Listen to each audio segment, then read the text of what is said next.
Hi friends, मी मनापासून mini ब्लॉगमध्ये मनापासून तुमचं स्वागत करते. तर आज खूप दिवसांनी लाईट राहिलेली आहे, कारण आभाळ वगैरे येते आणि लाईट जातीये. तर आज म्हणलं चला स्टिचिंग करून घेऊया. तर माझ्याकडे हा बघा, हा वन पीस आहे. मी मिशोवरून कापड फॅब्रिक वगैरे मागवलेलं.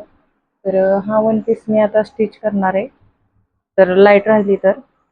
आणि काय झालंय, कामाचा खूप लोड आहे आणि घरकाम व्हायलाच आहे, मुलांचा अभ्यास आहे, त्याच्यामुळे बाकीच्या कामाला थोडा उशीर लागतोय.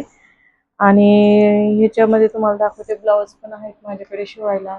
त्याच्यानंतर घरातला स्वयंपाक वगैरे झालेला आहे, जेवण खावणं पण करायचे आहेत आणि बाकीचं काम पण भरपूर राहिलेलं आहे. तर हा वन पीस मी स्टिच करणार आहे. त्याच्यानंतर तुम्हाला दाखवते मी ब्लाऊज पण किती आहेत माझ्याकडे शिवायला.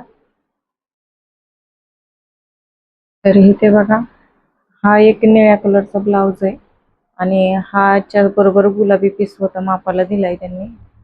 आणि हे कस्टमरनी माझ्याकडून एक शिवून नेलाय, त्याच्यावर हा परत घेऊन आलेला आहे, कारण आपलं काम चांगलं आहे त्याच्यामुळे कस्टमर कुठेच जात नाही. आणि हा शिवायचा एक कॉटनचा. त्याच्यानंतर तुम्हाला दाखवते, तिथे एक पिशवी आहे, ह्या पिशवीतलं पण शिवायचं राहिलेलं आहे, कारण 2 ब्लाऊज अर्जंट दिले, 2 साड्या आणि 2 ब्लाऊज, आणि हे एक राहिलेलं आहे. तर हे सगळं स्टिच करायचं आहे. चलो बाय, भेटूया पुन्हा अशा छानशा नवीन शिवून, तोपर्यंत बाय.